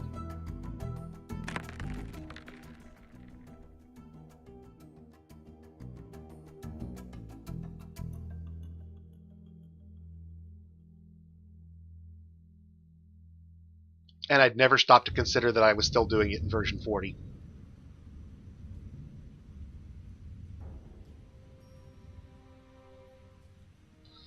Okay. Still at 0 idlers, so there's not much more I can do. We've basically filled up our pool of dwarven labor for the moment.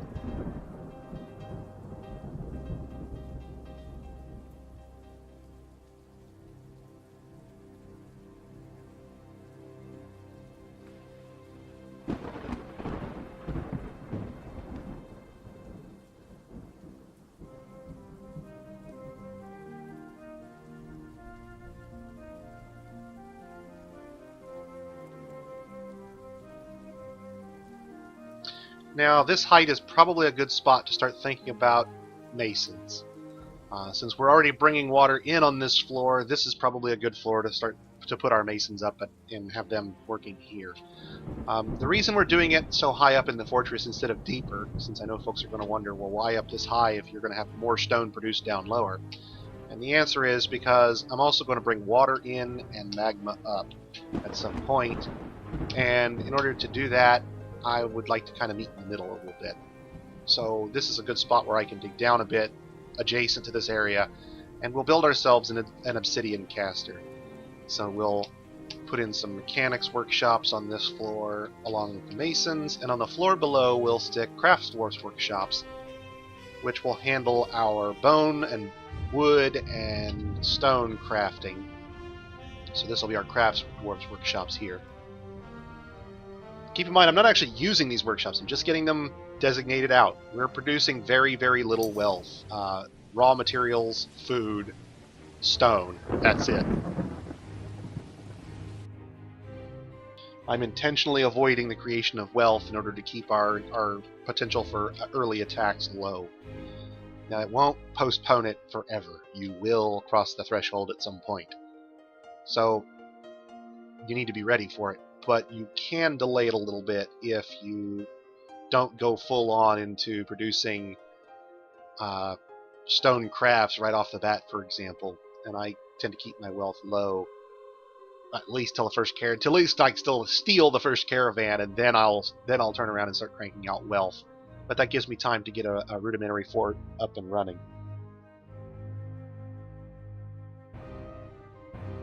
Yeah, and if you're dealing with an aquifer, the advantage to aquifers is the drain / infinite water supply that you can get out of the aquifer. You never have to worry about infiltrators in an aquifer. But you do have to penetrate through it or dig around it. So generally for new players, I say, hey, your first game or two, turn them off. Don't deal with aquifers your first time out. It's just not worth the hassle.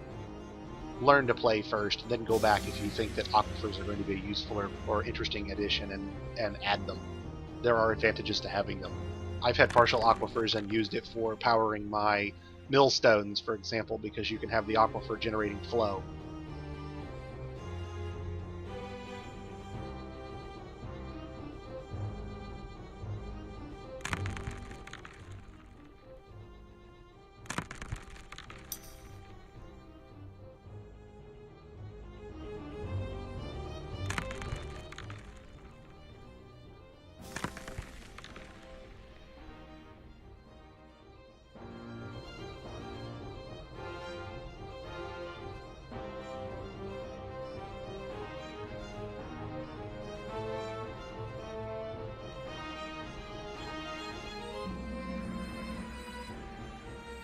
Just going to queue up a few drink orders to get drinks produced. I don't want to consume all of our plants this way yet. I want to keep a few as a stockpile of food, but I do want to go ahead and start cranking out drinks. We're very, very low now at 10 or 15, so we're down to the bare minimum here, and it's time to make sure we get some brewed. A sober dwarf is a very, very unhappy dwarf. Yeah, see, that's the thing. From my perspective, for a new player, an aquifer is a total hassle. They're not going to be equipped to take advantage of them. You're really kind of kicking yourself in the teeth for no good purpose. A lot of my favorite sites to embark on end up having an aquifer in them, and then I have to deal with it. And frankly, I just don't care for the hassle much, so I generally just avoid them. But that does mean I miss out on infinite power and infinite water underground from safe sources. Okay, so now we've started canceling our brewing because we don't have free barrels, because we filled up all the available ones we had. I'm going to tell the carpenter to get busy on a couple of barrels. We don't need many. This is just an initial thing. We'll eventually move on to rock pots instead of barrels. They hold more. You can see folks using the bins to gather up the bars, and the heavy bin he's carrying back downstairs there.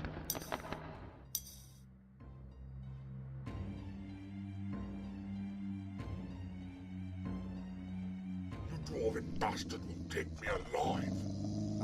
So our first visitor, I'm not counting the trolls.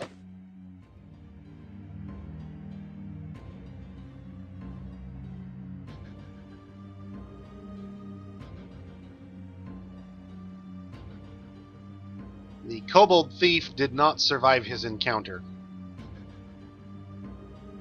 He gifted us a large iron dagger, a couple of small items we can't really wear, and his corpse. Go dog.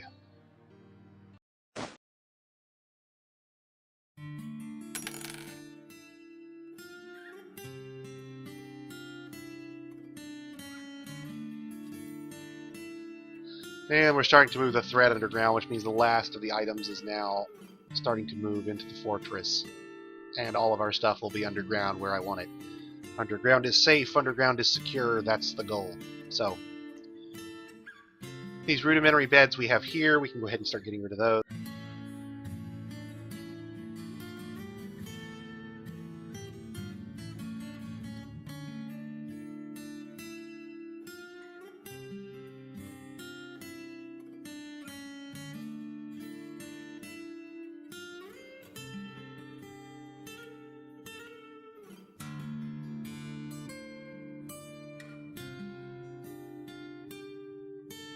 And now let's talk about another tool I love to use. Workflow is your bestest buddy, your greatest pal, your newest friend. It comes with DF Hack and allows you to set intelligent limits on your production. So we're going to do a limit on our thread production, and so we'll do thread of any material, and I'll set the range, and I'll say I want to keep between 500 or between 50 and 100 thread at all times in the fortress. And then we'll just let it rip. And so what basically will happen is Workflow will now monitor this job, and if we fall below 50 thread, it will turn the job on until we have 100, and then if we go above 100 or hit 100, it will turn it off, and it will switch it back and forth to keep it between 50 and 100 at all times. So as thread gets used up, we'll create more, if we have the materials to do so.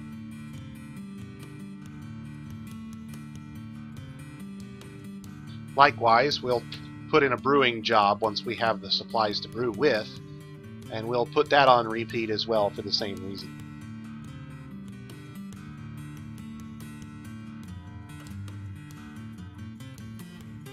I've done Dwarven water reactors, I just don't like the frame rate hit you take.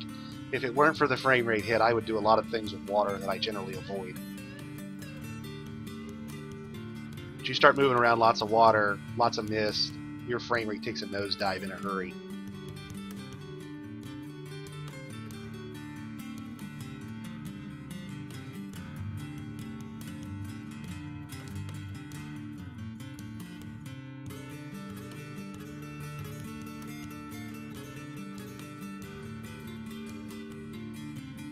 Alright, so let's look here. Prepared food, dining room, drinks, hospital, masons, and obsidian caster. Crafts Dwarves Workshops, that's next on our list. Not because we need these products, but simply because it's adjacent to the Masons. And since we'll be making stuff out of stone on a regular basis, this is a good spot for it.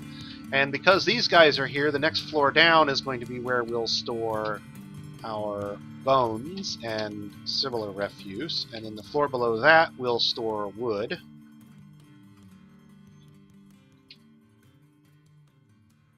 And have our carpenters and other woodworking areas.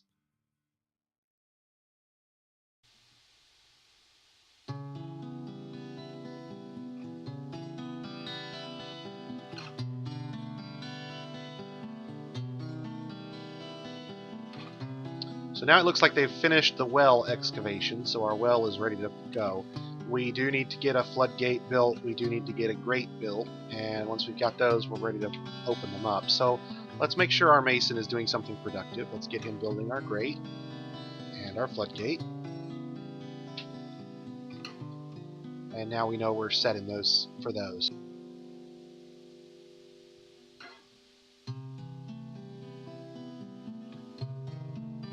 Still run along at 0 idlers, so we've got like no spare labor.